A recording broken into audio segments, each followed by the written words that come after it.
What's up, guys? Isaiah here from YuGiOh Gaming, and me, PJ, and Logan are going to go over Amit's deck profile from the YCS this weekend. He played Sky Striker Brave. I think the deck's really cool, and we're going to go through the list and see if we can figure out how he did so well. Let's get into it. All right, so this is Amit's list, and starting off with his Striker engine, it's more or less just your basic stuff with 3 Ray, 1 Rose. Maybe play 2, he's just playing 1, and then your 5th monster for Rhoda, and then all your 1-ofs, the Engage, Hornet Drone multi-roll, Shark Cannon, Area Zero, Afterburner, and his 3 anchors. I think it's exactly what I would play, to be honest. Like, I think Shark Cannon's actually pretty bad right now. You don't really need more than one. Right. It's just because it's bad going second. And, like, you can search it anytime you need to. And then you kind of have the second copy by either multi-rolling it or adding it back with Kagari if you have to. So you don't want to open it against an opposing board. So I think one is like the only thing you can really talk about. Everything else should be standard. All right, moving on from his striker stuff. He's actually playing the Brave engine. He's choosing to play 2 Enchantress, 2 Aramis, a Faithful, and a Draco Back, and he's not playing the Griffin. I think this engine is very interesting in this deck. He doesn't really use it for the negate like everyone else is doing it. He's using it to make DPE, and he's using it to put 3 spells in the. Yeah, like if you look, just right by itself is basically 3 spells. As you go right, get a token, and journey, search the water chick, special summon the water chick. You're probably discarding a spell a lot of the time. Sometimes you don't. Search the equip spell, activate the equip spell, and then, link away. That's 2 spells. If you discard a spell, that's 3. You can also Right. pop your own Faithful if you need to, with DPE or whatever, or with multi-roll or Area Zero. So it's really easy with this engine. It's minimum 2 spells automatically engraved, sometimes 3, and gives you It's DPE. it's pretty much free. Yeah, and it's really good going second too because it can help you make access code. It gives you a bounce. I really like this engine in this deck, and I can see why he's seen success because it just gives the deck a higher ceiling. Yeah. Yeah, it's definitely interesting. Instead of moving away from all of the, in my opinion, bad spells like the Foolish Goods and all that stuff just to get the spells in your grave, just this way you get more spells in the grave and it also gives you extra damage and extra push and versatility in your deck. Yeah, that's something else. Striker struggles with dealing damage. The poke is 2K plus the water chick is 35. Plus they can make Maybe you could. Anaconda too. So I don't think you would want to play the Griffin in this deck. I think it's. I agree with him. Like the Griffin just same. doesn't. Just you don't want it. The only time I maybe would want the Griffin is whenever I'm signing into my floodgates. Like there can only be there can only be one, or make sure my sanctum resolves or whatever. So I could see sodding the Griffin just to protect against like harpies and stuff too. But other than that, I don't think I'd want it game one for sure. Yeah.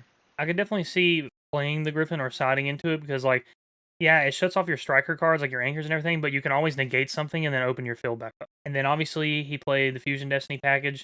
I think it's just really strong in this deck. It gives the deck everything it needed to just get extra damage in that fix the struggles the deck's always had. Yeah, DP is insane in this deck. And just like stay ahead like the entire game. It helps.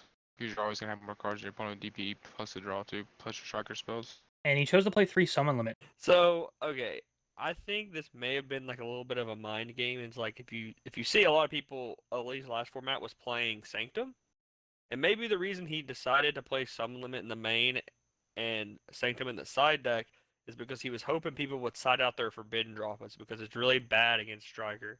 Right. Without Sanctum, you're max hitting a DPE and you're trading 2 cards for a DPE. You could just try to play through the DPE and probably have a better chance. So um, I'd say that's the reason he probably played Summon Limit. People probably don't have an out for it, and it doesn't play into the main deck droplet. I think the card's really good in the deck. Not a big fan of the card by itself, but it's definitely interesting with how he's playing this deck out. And he's playing a 2 of Prosperity.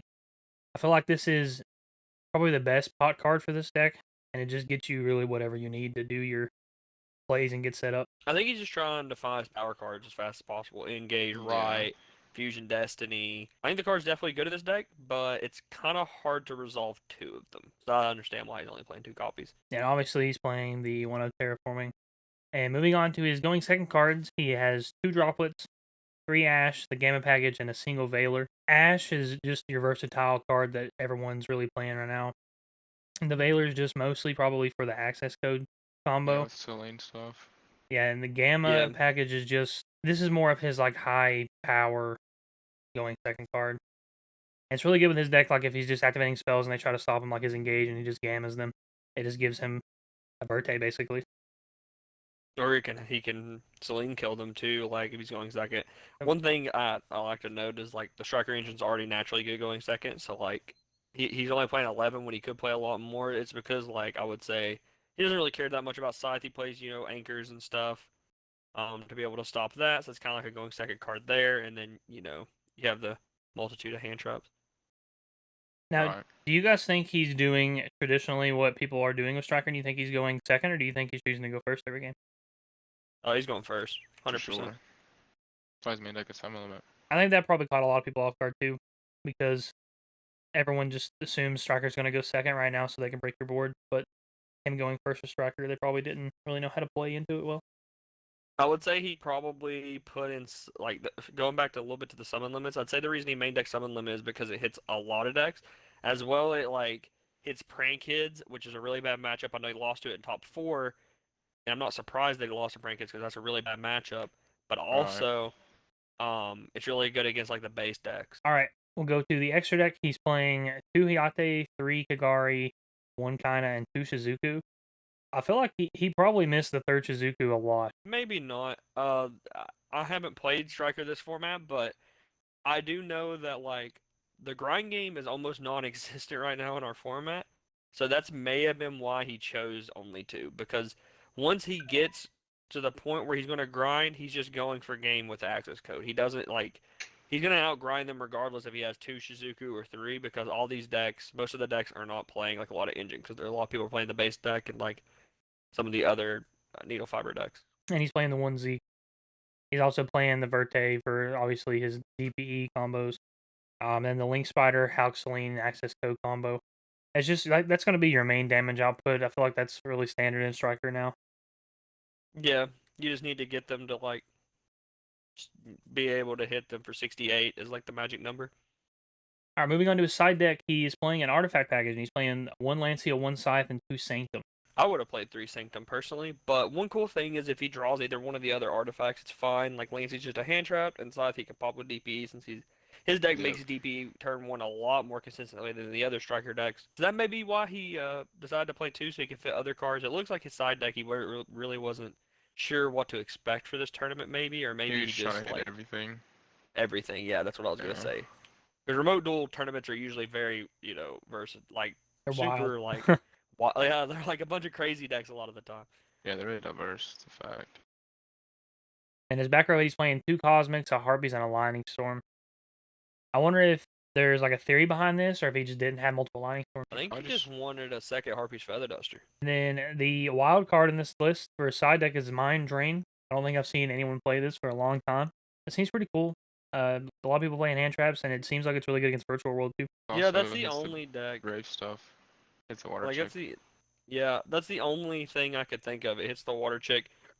and hand It's the brave traps. stuff. The only thing I don't like is it actually prevents you from hand trapping your opponent. So if you side it in against a certain deck and they start comboing off and you draw a bunch of your hand traps, then I guess the only hand traps he really has in his hand would be Ash and Effect Veiler, right? Well, he may be taking out his hand traps going first and playing like all of it, like Sanctums, Mind Drain, Judgments, and stuff like that. Yeah, that's very possible. Maybe he's just scared of Virtual World because that is a hard matchup for this deck. So like he plays the same amount of going second cards in his main deck as he plays going first cards in his side deck. He can take all of his hand traps and droplets out and play Sanctums, Mind Drains, Solemn Judgments, and his There Can Be Only One. Yeah, that's He's probably probably just exactly swapping it. what he does. Moving on with that, he's playing the Judgments and the There Can Be Only One. This card has definitely felt a little bit, as a lot of the decks can play around this, but it's still a very good card. It's very good in this deck. So, like, if we're talking where he's swapping all these for these cards, all of these cards paired, and he's probably going to make DP too, it's a really hard board to play around. Playing around a summon limit with a Judgment and a Sanctum with a DP, that's hard. Yeah. Yeah. Plus, you have to worry about the striker engine too, like being able to interrupt you. If you're worrying, if you're bouncing, there can only be one. If it took care of a monster, that's perfectly. He probably held there can only be one until they got two monsters of the same type. So even if they bounce it with Draco back, that's fine. It at least dealt with a monster. I think this deck is really, it's a lot stronger than people thought. Like, Striker started falling off, and in my opinion, I think it's because people are still trying to build Striker for going second and trying to break your opponent's board. Like, that is what Striker is best at, but it's also really good at gaining, at like having resources and just grinding. Like, Yeah, just keeping card advantage. yeah, keeping card advantage against your opponent, and like this deck is good at doing all of that without having to go into time and grinding out your opponent because you have the extra damage with the rights and with the DPE. Not to mention that none of the decks really want to grind right now, and if you're trying to grind and no one else is, if you ever do go to the grind game, it's almost an auto win. I think the deck's really cool, and I definitely understand why you did well. Congratulations. All right, guys, so that is Amit's deck profile. I really like the deck. I think this is going to be something people are going to start picking up on. Amit, congratulations. You did really well. Like you lost to Prank Kids in the top 4, but it's a really hard matchup. Congratulations again. Shout out to everyone that played in the YCS this weekend. We'll have some more decks coming at you this week. Make sure you guys subscribe. Once we hit 1,000 subs, we're going to do an insane giveaway. So make sure you guys do that. Make sure you guys share the videos, like, comment. Let us know what you think of this deck. And let us know what decks from the YCS you'd like to hear us talk about. Hope you guys have a wonderful day. Peace.